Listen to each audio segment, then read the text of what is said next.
Yo guys, welcome to RenderRam. My name is Diego and today I'm going to be talking about shading curtains. Not modeling. You have millions of tutorials online on how to model curtains. I'm talking about setting up the material. Now, curtains are abnormally hard to do. Why? Well, long story short, we see multiple exposure HDRI and your 3D software or your camera doesn't. And that's practically the reason why. Because when you're in your room and you see your room looking nice and cozy, and then you look it through the window, it's all everything is nice and cozy there. Your curtains look nice and cozy, and everything is blended nicely together. But then when you grab your camera and you want to try to take a photo of that, your room is going to look nice and cozy, but the window is going to be blown out. You know, like the curtains, everything is going to be super burned. The same goes the other way around. If you want to, capture whatever is through the window to be, nicely exposed, your room is going to be too dark. Well, that's practically what the brain does. Brain is stitching overexposed, underexposed stuff, and it's stitching it so that we see nice and clear the way we do. When you're in your 3D software, you have one exposure, like the regular camera does. So how do you deal about that? Well, I'm gonna show you my way on how I create curtains. It's nothing special, it's nothing spectacular that you haven't seen before, but maybe the approach might be different to what you are used to. I'm just gonna show it. That's it. So these are the curtains that I rendered. As you can see, the room is nicely lit. We can clearly see what's happening outside. The curtains are nice, cozy, and fluffy. Here's the same scenario, but with the sunlight, so the curtains are, again, not overexposed, not burned, and you see those nice shadows from the sun, etc., etc. And then we have, of course, close-up, where you can literally see how it all looks like. You have all those little nice shadows from all the knits on the curtains. Now, let's start from the scratch. We are in Max, I'm using F7. I believe you can use whatever you want, so I'm gonna mark this video as all 3D software. So let's start. I have two textures. One is this. One is this. In case you're wondering what that is, well, that's Texture Supply Fabric 003. It's as you can see, it's not a curtain texture. It's literally like a sofa fabric. But the point is, it doesn't really matter which one it is as long as it gives a good result. And what I'm using here are these two textures. So one is like a reflection map. I'm using it as opacity, and the other one is a bump. And that's it. Those are those two textures that I'm using here. So yeah, let's start. I got these two textures, and this is my room, and these are the curtains in my room. So that reflection texture, as you can see, it says reflection. When I open it up, it looks like this. It's like the whole curtain, and it's just like you can see all the little dots inside. So I'm gonna treat these dots as like the holes, in between the knits. And I'm just gonna literally invert that because it should be inverted. In F7, I'm just gonna go to my output, hit invert, and now I got the inverted version of that texture. And what I'm gonna do first, I'm gonna plug that texture into opacity, and we got this. So as you can see, our opacity is hitting nicely. You can also kind of feel all the little knits and the irregularities in the texture. It's all looking fine. Now, our next step is every curtain has some sort of definition. So we're gonna add bump to the whole story. It's not like I'm just gonna go and drag bump like here, like some savage maniac. Of course, I'm gonna zoom in and, try to kind of see the definition of the bump. It might also help if I actually turn off the opacity so that I can see it, kind of clearly on what's happening. So yeah, the default value looks okay. Actually, it's not default. It was left from my already made material. Sorry. So the default was 1. I lowered that to 2 millimeters, and this is the amount of the bump that we're getting. I'm pretty happy with that. The bump is set. Now, if I plug in my opacity here, we will get this. And as you can see, it's like a nice see-through, and it has definition, etc. Now, the thing that every curtain needs is some sort of translucency. So I'm just gonna go here to my translucent, see like translucent section, and just turn it on, and we're gonna get this. Now, as you can see, this looks fried. It's not burned, it's fried. So actually for curtains, I use very, very little amounts of translucency. So I'm going to set this to 0.25, and we're going to get this. Now, there is one problem. When we didn't have translucency, you could nicely see through the curtain from our opacity map. And if you take a closer look now, the translucency literally ate up all the opacity. It just all got so like heavily blended in. So what I'm gonna do to kind of try and solve that, I'm gonna try to pronounce the opacity so that it's kind of, more obviously see-through.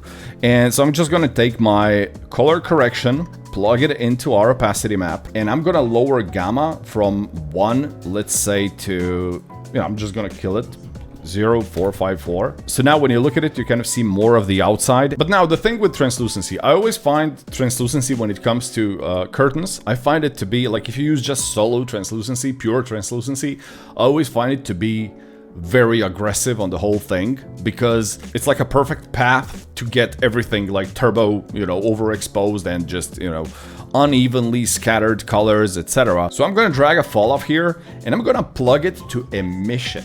Now, why am I plugging falloff to emission? Because I want to see what effect exactly does the falloff make, so that I just don't eyeball it when everything is already translucent and, semi-transparent, etc. So what I'm gonna do, I'm gonna plug it to emission. I've switched to my emission render element here. Okay, so now I can actually see what the falloff does.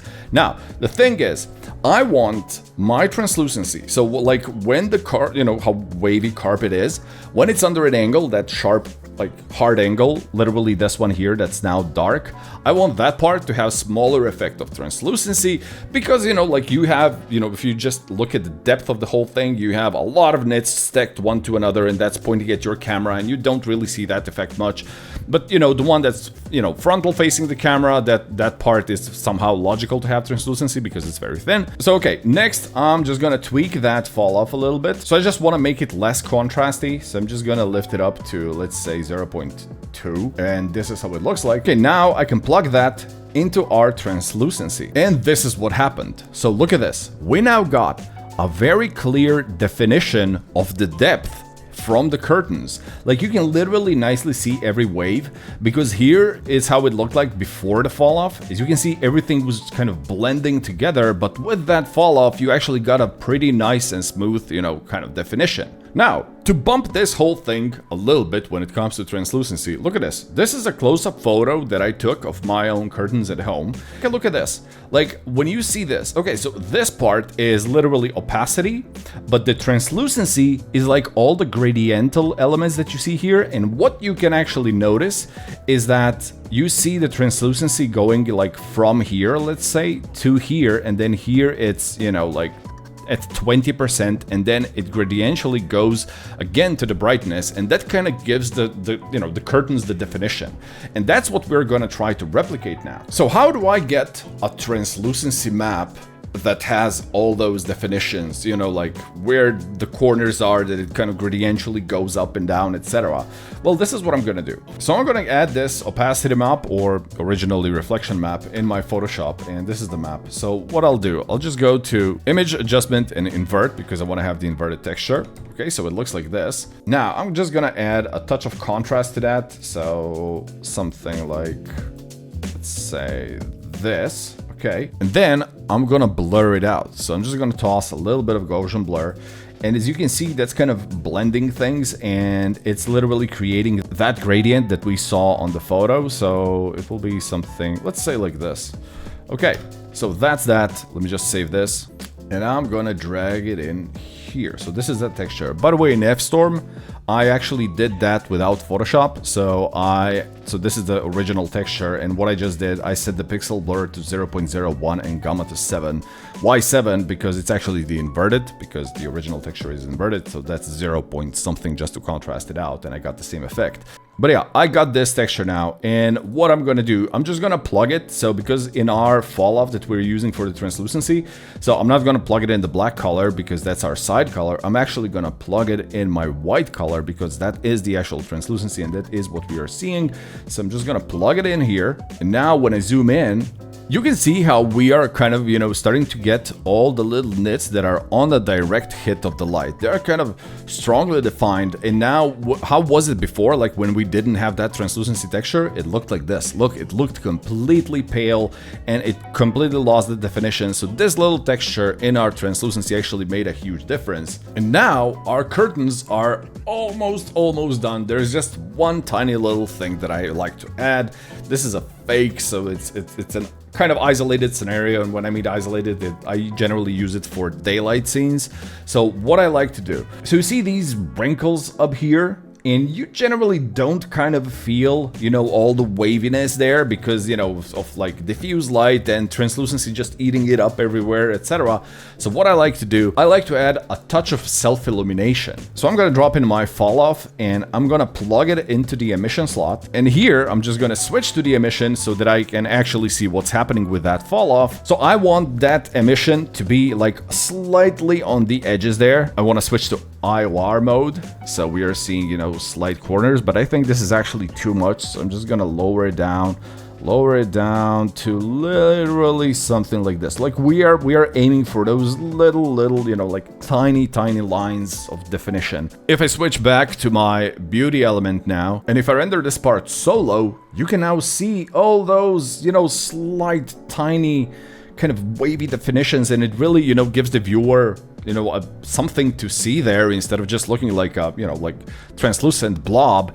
And here is an example when you don't have that self-illumination. You see how, I mean, just look at it.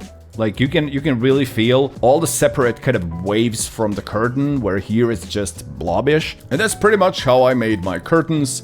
If I want to go and turn on the sun now, you're gonna see how kind of nicely it hits everything. You know, the whole point is like adding that translucency, but limiting it a lot so that it doesn't burn your, you know, burn your stuff.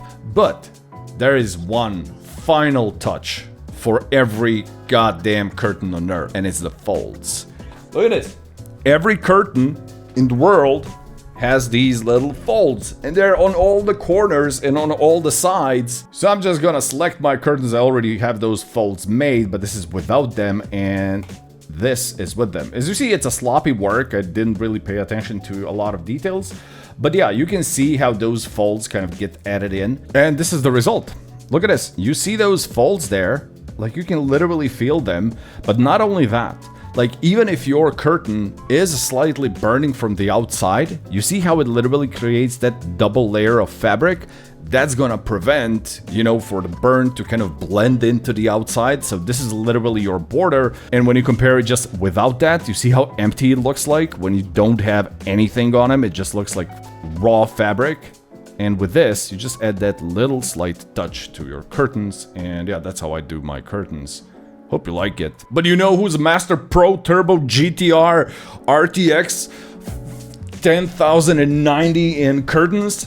Evermotion. So if you head over to Evermotion website, you can see that they always have something on discount. So like, look at this, these awesome plants, and they're 25% off. Highly recommend you check these out. I've been using these a lot. On the other hand, of course, if you don't plan to buy anything, just browse stuff, because they have interesting stuff always. They update the site regularly. It's filled with tutorials. It's not only my tutorials, it's from various people. So yeah, it's you know, it's not a shop. It's not this direct, you go here and buy shit. You know, it's not that. It's casual.